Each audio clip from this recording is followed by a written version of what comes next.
ci biir waaye nag loolu c'est le peuple qui sanctionne. c'est le peuple qui sanctionne ci biir loolu sàmm nga wax ko on a vu notre confrère africain mu def benn analyse bu am solo jëmale ko ci les dirigeants yoo xamante ni ci Afrique yi parce que dafa am réewu Afrique boo xamante ni dafa mel ni dafa similaire par rapport ak li mu wax dafa am benn xale bu jigéen boo xamante ni ci benn réewu Afrique la nekkoon maanaam dañ ko sàkkuwaat ko parce que jàppee woon na boppam ni que sénégalais la maanaam ni ma toll tey mënuma dem porter ji plainte ki nga xamante ni am na benn tour parce que kenn du ma gëm parce que souvent day am en Afrique alors que tey aux États-Unis doonal ku gën a pauvre doomu baadoola bu gën a ndaw tey président bi su la defoon lu toll tarafatal ay ni jëm ci harcèlement sexuel soo ko toppee yoon da lay teg loxo muy en cadre boo xamante ni benn xale la boo xamante ni finalement bi mu amul gain de cause ci réewam protégé wuñu ko porté na plainte ça n'a rien apporté dafa dem ba RFI def fa benn interview est-ce que mën nañu déglu ci interview wu xale bi dellu si waat. Adji Sarr, bonjour. Bonjour. Vous avez porté plainte donc pour viol il y a plus d'un an contre Ousmane Sonko. Vous en êtes où aujourd'hui dans la procédure judiciaire? Non, pour le moment, je ne sais rien du tout et je n'ai pas de réponse. J'attends. Adji Sarr, bonjour. Bonjour. Vous avez porté plainte donc pour viol il y a plus d'un an contre Ousmane Sonko. Vous en êtes où aujourd'hui dans la procédure judiciaire? Non, pour le moment, je ne sais rien du tout et je n'ai pas de réponse. J'attends. Personne ne me dit rien, c'est long. C'est comme si la justice avait peur du gars. Vous avez dit dans votre plainte que vous avez été victime de plusieurs viols qui se sont déroulés à des semaines, parfois d'écart. Pourquoi avoir porté plainte une fois qu'il y a eu plusieurs viols, selon ce que vous dites? Qui suis-je pour porter plainte contre Ousmane Sonko? C'est ce que je pensais avant de porter plainte. Au début, je me disais que personne n'allait me croire. C'est au moment où j'en avais marre et où j'étais fatiguée que j'ai décidé de porter plainte. À cette période-là, votre nom a été divulgué dans la presse. Vous avez subi des insultes, des menaces dans la presse, sur les réseaux sociaux. Comment vous avez traversé cette période? Je dormais pas.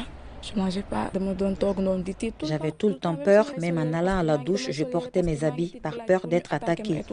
Mais vous aviez peur de quoi? J'avais peur des violences, tout le monde m'insultait et même ma propre famille avait peur de s'identifier à moi. Ma famille craignait de m'appeler au téléphone ou de venir me voir, de peur d'être tuée après. Il n'y avait que moi et ma peur. J'avais peur de sortir et d'être reconnue, ce qui continue jusqu'à aujourd'hui. Et justement, aujourd'hui, de quoi vous vivez? Je vis avec ma grande sœur, ma petite sœur et avec une tante. Il y a une association qui nous vient en aide. Bon, pour les protéger, je ne donne pas leur nom. Je suis tout le temps obligée de déménager. Ma tante qui est restauratrice m'appuie aussi, mais sinon, personne d'autre ne m'aide et je dois déménager tout le temps. Un an après, dans quelles conditions vous vivez et qu'est-ce que vous faites toutes vos journées?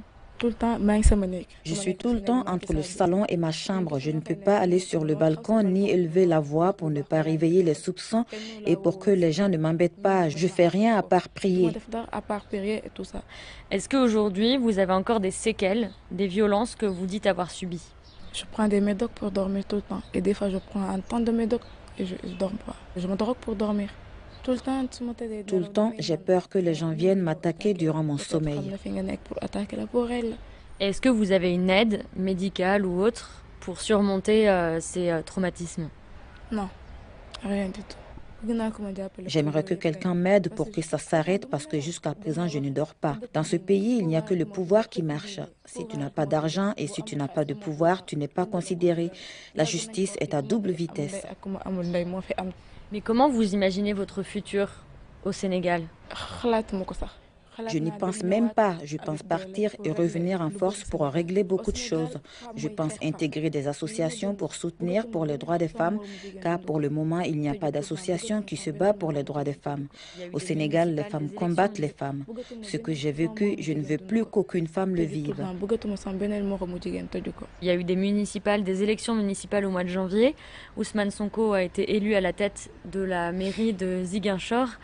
Comment vous êtes senti le jour où vous avez appris sa victoire? Je n'ai même pas dormi cette nuit. J'ai pleuré toute la nuit parce que c'est incroyable. Quelqu'un qu'on a accusé de viol et qui devient maire, alors qu'avant d'être accusé de viol, il n'était rien du tout, seulement un simple député. On l'accuse de viol et il en a profité. À de telles situations, Afrique, des jeunes, protéger am seen àq am seen yelleef tey je t'ai fait le cas des États-Unis tey yii du fa am ak nu mu mënti demee tu oses porter plainte et le droit sera dit tey soo demee yow ba nga xamante ni ki la ëpp doole wala ëpp la tour da lay violenté ba nga xamante ni tey ñi nga xamante ni mooy féministes yi les droits de l'homme du ñëw taxawu la du ñu gis dara nga gis koo xamante ni tey dañ ko jiiñ li nga xamante ni mooy sàkku ba pare Sénégalais yi dem fal ko maanaam moralité bi ñu doon wax sànq gisuñu ko fa tey spiritualité bi gisuñu ko fa tey loolu lan la mën a déterminer est-ce que loolu joué wul tey jii ci li nga xamante ni ñu ngi koy gis ci yenn réewu Afrique plus particulièrement fii ci Sénégal. C'est-à-dire qu'il faut qu'il y ait une refonte totale et globale de notre pays. Je ne dirais pas c'est le côté religieux parce que ñi fi nekk moom yaakaar naa ne jàmm su amee Sénégal ñoom ñoo tax ñu jàmm fii wéy fii parce que képp ku jëm ci ñoom nga jëm waaye gis nga ñun homme politique yi muy man muy kenn ñoo ci bokk yem nañ moytu suñu bopp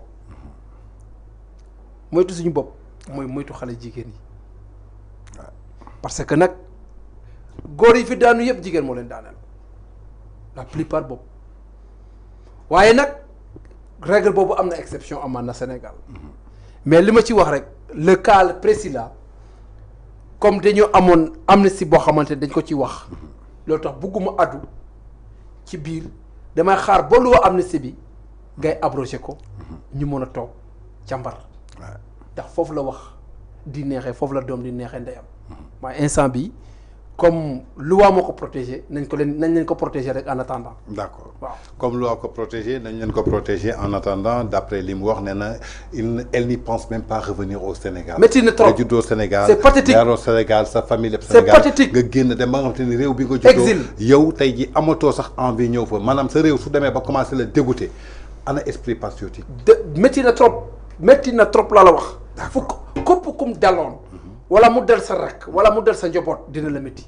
donc en tant que sœur métti na trop. d'accord Samba question bi nag dañ ma ko yónnee pour ma laaj la ko ñu ne lu tax yéen membre APR yi du ngeen formé wu en coalition pour se défendre comme Pastef nu mu ko doon defee mais dafa mel ni tey yéen da ngeen ragal que ku ci nekk daal di garder ay intérêt ou bien que da ngeen ragal ñu convoquer leen par la justice. Samba donc de xam nga ne man démb rek laa def conférence de presse siège APR. démb laa def siège APR def un round-up de toute l'actualité jëlee ko ci ndox ma lekkoon récolte ya dem ci récolte yu bon yi dem ci chute récolte yi dem ci électricité bi séeraay bi dem ci réforme institution yi dem ci proposition loi homosexualité dem ba di wax ne compte bi nga xam ne 1000 milliards lañ waxoon te Sénégal daf ko soxla nañ def commission rogatoire ñu dem indi xaalis boobu jëli boobu xaalis indi ko yooyu yëpp àdduna ci donc man nag duma APR man je ne suis qu'un militant du président Macky Sall et un membre de l'Alliance pour la République man nag ñaan bind naa ko kilifa yëpp nee naa leen man dama bëgg Alliance pour la République muy parti républicain parti libéral parti socialiste parti centriste yi ñëpp booloo def ko benn parti unique muy PDS muy ñoom comment dire l'ancien maire de Ziguinchor muy ñoom Modou Diagne Fada ñu ñëw Omar Sarr ñu ñëw Amadou Sall même Karim Wade ñun ñëpp ñu booloo def benn parti bu fort. D'accord man lii laa gis ne c'est la seule manière que nous pouvons nous faire face à ce régime. D'accord su amul it des gens comme moi ils vont prendre les responsabilités et le devoir d'opposant. D'accord ñu gis ni que tey Samba convocation Madiambal Diagne sur une plainte du premier ministre boo xamante ni moo ko porté plainte Madiambal wuyu ji na démb sûreté urbaine libéré nañ ko mais dañ ko convoqué waat le jeudi sur une autre plainte de Abdoulaye Sylla et Cotran ak beneen plainte boo xamante ni Diop Taïf moo ko porté plainte alors que incident bu juddu ba Madiambal wax ci c'est diggante Diop Taïf ak Abdou Nguer et jusqu'à présent la plainte d'Abdou Nguer n'a pas été activée tey lan nga xalaat est-ce que Madiambal seexlu ñu ko benn gâteau empoisonné wuyu ji na premier jour